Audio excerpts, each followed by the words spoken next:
little news on your program here that I spoke with a detective earlier today, and effective Monday, this investigation will essentially be moved to the task force entirely. We've all acknowledged there's a ransom note. It appears to me that the investigators aren't 100% convinced. Over the past week, the investigation into Nancy Guthrie's disappearance has taken several unexpected turns, developments that could dramatically alter the way authorities interpret the events of the night she vanished. On March 2nd, Tommaso Cioni was seen publicly for the first time in weeks. He appeared beside Annie and Savannah Guthrie as the three of them slowly approached the growing memorial outside Nancy Guthrie's home. The sighting lasted only moments, but it ignited a storm online. Within hours, viewers began scrutinizing Cioni's physical appearance, his height, his posture, even the rhythm of his walk, comparing it to the mysterious masked figure captured in the surveillance footage on Nancy Guthrie's front porch. Side-by-side images flooded social media feeds almost instantly. People analyzed the way he moved, the subtle sway of his shoulders, and the striking similarity in height when he stood beside Savannah. Frame by frame, the comparisons circulated, fueling an ongoing debate that still hasn't quieted. And we'll return to that later. But another development during the same week may ultimately carry even greater significance, yet it has received surprisingly little attention. On March 6th, FBI agents joined detectives from the Puma County Sheriff's Department and quietly returned to the Catalina Foothills neighborhood where Nancy Guthrie had been living. This time, they began knocking on doors. What made their visits unusual wasn't the presence of federal investigators. It was the question they kept asking. According to residents, agents weren't focused on suspicious vehicles, strangers passing through the neighborhood, or anything typically associated with a missing person investigation. Instead, their attention was fixed on something far less obvious: Wi-Fi connections. Investigators wanted to know whether homeowners had experienced internet outages or unusual disruptions during the early morning hours of February 1st, the same night Nancy Guthrie disappeared. Several neighbors later confirmed to NBC News that federal agents asked them precisely that question. Some homeowners say investigators even mentioned that multiple people in the area had already reported strange internet glitches during that time window. For authorities, that detail suddenly became impossible to ignore. News Nation reporter Brian Enton later spoke with one resident whose home sits only a short distance from Nancy Guthrie's property, and what that neighbor revealed quickly caught investigators' attention. After reviewing his security system, the homeowner discovered something deeply unsettling. When he opened the history log for his Ring cameras covering the night of February 1st, the footage from those hours was simply gone. The recordings weren't damaged, and they hadn't been overwritten by new data. They were just missing. The homeowner said he had never seen anything like it before. But what made the situation even more puzzling was the pattern of the outage itself. Not every camera on his property failed that night. Only certain devices suddenly stopped recording.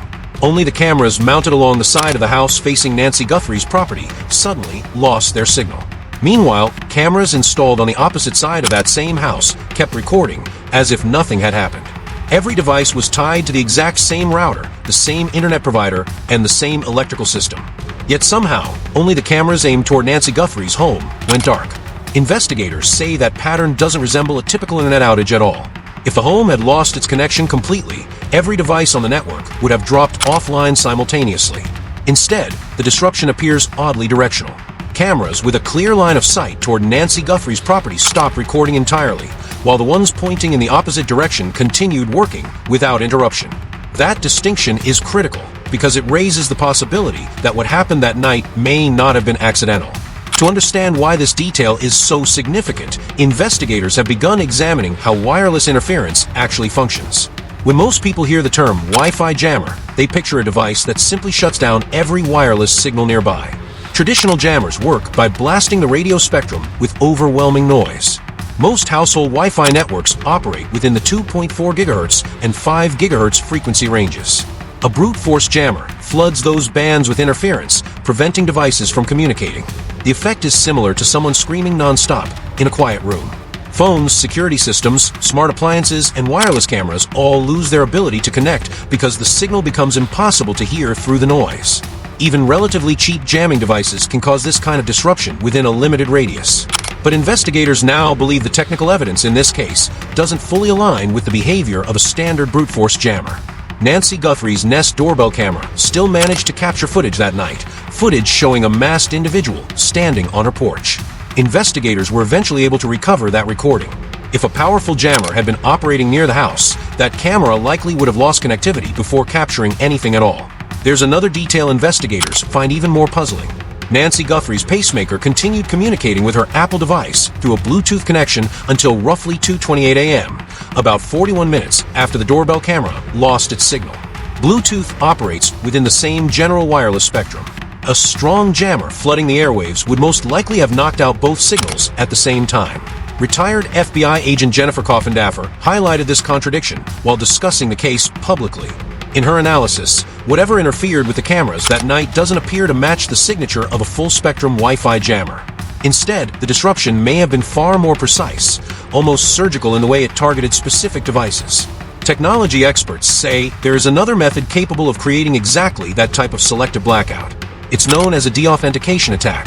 Unlike a traditional jammer that overwhelms radio frequencies with noise, a deauthentication device operates inside the Wi-Fi protocol itself. Instead of blocking signals, it sends commands that force certain devices to disconnect from network. The router receives the command and assumes the device requested the disconnect. At the same time, the device believes the router initiated it. Caught between those two signals, the targeted device simply drops offline because the command appears to be legitimate network traffic. One of the most troubling aspects of this method is how quietly it can happen. These attacks are notoriously difficult to detect, and more importantly, they don't have to affect an entire network. A single device, or small group of devices, can be targeted while everything else continues operating normally. If something like this occurred near Nancy Guthrie's home, it could explain the strange pattern investigators are seeing. Cameras positioned in the direction of the intruder could have been forced offline one by one, while cameras mounted behind the house might never have received the signal at all. Cybersecurity researchers say the technology required to perform these attacks isn't rare or expensive. In fact, tools capable of launching them are widely available online. Some devices are small enough to slip inside a pocket, and certain models can even be operated directly from a smartphone. Many of them cost less than $50. That detail becomes especially unsettling when investigators revisit the surveillance video recorded from Nancy Guthrie's porch. In that footage, the masked figure appears to have something inside his pocket, an object with what looks like a small antenna sticking out. Former FBI agent Tracy Walder pointed out that detail and raised an intriguing possibility. According to her analysis, the object could have been either a handheld walkie-talkie or some form of signal interference device. Both possibilities carry serious implications. If it was a walkie-talkie, that would suggest the person on the porch may not have been acting alone. It could mean someone else was nearby, possibly a lookout watching the street or a driver waiting to coordinate the escape. That scenario would immediately expand the investigation beyond a single suspect. But if the device was meant to interfere with wireless signals, it would point to something equally concerning: preparation. It would mean the individual approaching the house may have deliberately planned to disable surveillance equipment before ever stepping onto the property. Investigators are now trying to piece together exactly which cameras across the neighborhood lost connectivity and precisely when those outages occurred. By comparing reports from homeowners with router logs and records from internet service providers, analysts may be able to map the approximate range of whatever caused the disruption. That information could narrow down where the person responsible was standing. Most wireless interference devices only work within limited distances. That means whoever used one would likely have been positioned somewhere very close to the homes affected that night. Authorities are also examining additional digital clues from the hours surrounding Nancy Guthrie's disappearance. Surveillance cameras located roughly 2.5 miles from her home captured a vehicle passing through the area at approximately 2:36 a.m. Investigators note that Nancy Guthrie's pacemaker stopped transmitting data around 2:28 a.m. The drive between those 2 points takes about 6 minutes. The timeline aligns almost perfectly. Closer to Nancy Guthrie's home, several cameras experienced unusual disruptions. But farther away, surveillance systems continued recording without any interruption. That pattern has drawn increasing attention from investigators trying to determine whether the outages were deliberate. Former Pima County Sheriff's Deputy Eric Maldonado, who spent nearly 3 decades investigating crimes in the Catalina foothills, has also offered insight into what investigators may be considering. According to Maldonado, suspects sometimes choose locations they already know well. Someone who lives nearby could easily become familiar with the layout of the neighborhood simply by driving past the same homes every day, learning where cameras are mounted, noticing traffic patterns, and quietly observing daily routines. A local resident would also blend seamlessly into cell tower data. Their phone would naturally connect to the same towers it always connects to, making it much harder for investigators to flag their presence as unusual. Maldonado also highlighted another harsh reality of cases like this. In many violent crimes, the victim's body becomes the most critical piece of forensic evidence. It may carry DNA, fibers, or other traces that could identify the perpetrator. If the victim is removed from the scene, that evidence disappears along with them. That possibility is one reason Nancy Guthrie herself remains at the center of the search. Investigators are also exploring whether her home's router may have captured valuable digital traces. Smartphones constantly send out signals called probe requests as they search for available Wi-Fi networks. Even when a phone never connects, routers sometimes record the unique identifier of that device when it passes within range. If the suspect had a phone with Wi-Fi enabled while standing near the house, that device may have quietly left behind a digital footprint. Some of the more unusual details emerging from that night involve the neighborhood's pets. One nearby resident said their dog suddenly woke them in the middle of the night, insisting on being let outside, something the animal almost never does. Once outside, the owner said the dog appeared fixated in the direction of Nancy Guthrie's property. Maldonado noted that dogs can sometimes detect sounds or frequencies humans can't perceive.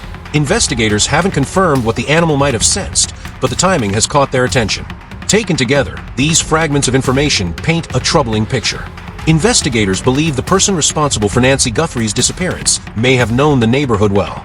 Whoever approached the home appeared to understand where surveillance cameras were installed, which direction they faced, and how to move through the area without drawing immediate suspicion.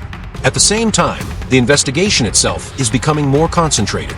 A specialized task force has now been formed, bringing together detectives from the Pima County Sheriff's Department and FBI agents based in Tucson. Their goal is to gather every piece of evidence, digital, physical, and testimonial, and analyze it as a single unified case.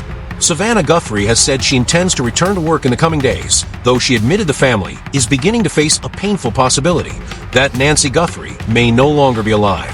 What they are desperately seeking now is clarity, answers about what truly happened, and where Nancy may be. Investigators believe that the same technology someone may have attempted to manipulate could ultimately reveal the truth. Wireless devices, home routers, and mobile phones all leave behind digital records. By carefully examining those traces, authorities hope to identify the person responsible and reconstruct the events that unfolded during the early morning hours of February 1st. Officials are asking anyone who may have noticed unusual activity, unexplained internet disruptions, or unfamiliar individuals in the Catalina foothills area during that time to come forward. They say even the smallest detail could become the key that finally unlocks what happened that night.